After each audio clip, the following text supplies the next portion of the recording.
All right, let's jump right into this explainer. Today, we're building a structural understanding of the digital world, quite literally from the ground up. If you've ever found yourself wondering how the invisible infrastructure running our lives actually comes together, well, you're absolutely in the right place. Take a quick look at the device you're holding right now, or maybe the screen you're staring at. What actually makes the app on your screen tick behind that glass? I mean, it's so easy for us to just tap an icon and expect magic to happen, right? But the reality is, there's a deeply structured, incredibly rigorous process happening right underneath your fingertips. So, to really figure this out, we're going to be pulling directly from the concept based notes of Biani's think tank. We're going to use these insights to transform what is usually abstract textbook theory into a really clear blueprint of how our daily software is actually engineered. Here is our roadmap for today. 1. Defining software and engineering. 2. The unique nature of software. 3. Building with software components. 4. 8 types of applications. And 5. The development lifecycle. Okay, Section 1, Defining Software and Engineering. Let's start with the foundational building blocks. Now, this is a really fascinating distinction to kick us off. Most folks just use the words program and software completely interchangeably, right? But actually, a simple program is usually just written by an author for themselves.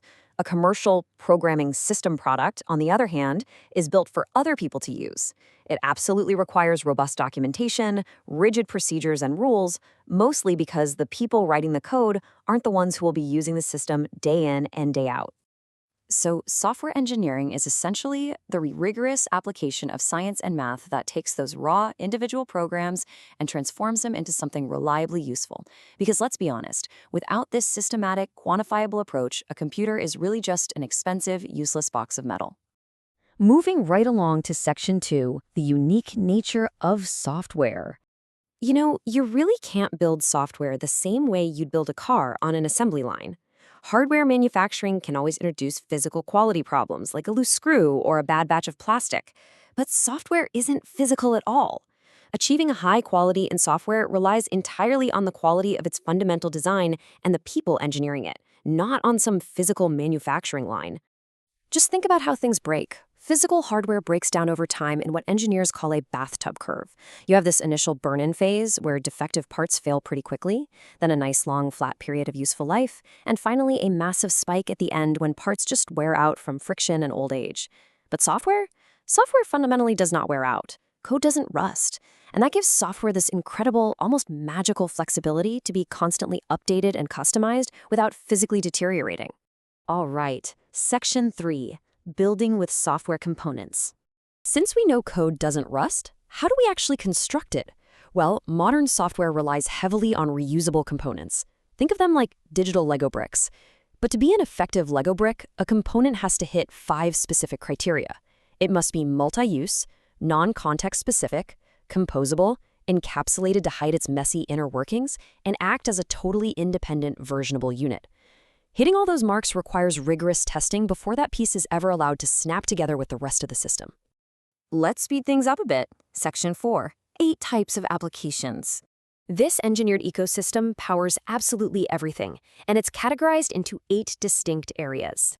You've got the hidden layers, system software, and real-time analog managers operating totally behind the scenes. Then there's embedded software, which acts as the invisible brains inside things like your car brakes. On top of that, you have the user-facing layers, the web-based and personal computer apps we use every day, business software crunching massive amounts of data, and incredibly complex artificial intelligence and scientific software that's literally pushing the boundaries of what's possible. It's just a wildly diverse landscape. And finally, Section 5, the development lifecycle. So, how do we keep this vast array of software from collapsing into utter chaos? The blueprint for that is the Systems Development Lifecycle, or SDLC for short.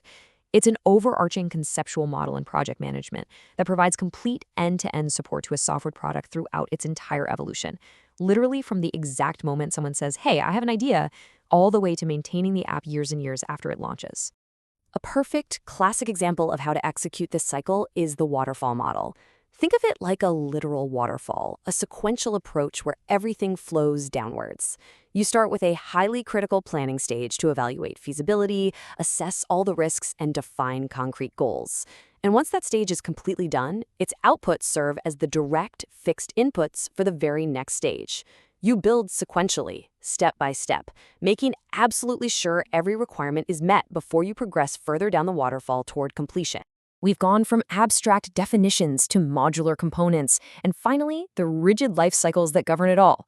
So, the next time you casually tap that beautifully designed icon on your screen, just remember the invisible mountains of rigorous science, logic, and architecture operating silently behind the glass. Knowing what it actually takes to build it, what will you expect from your software next?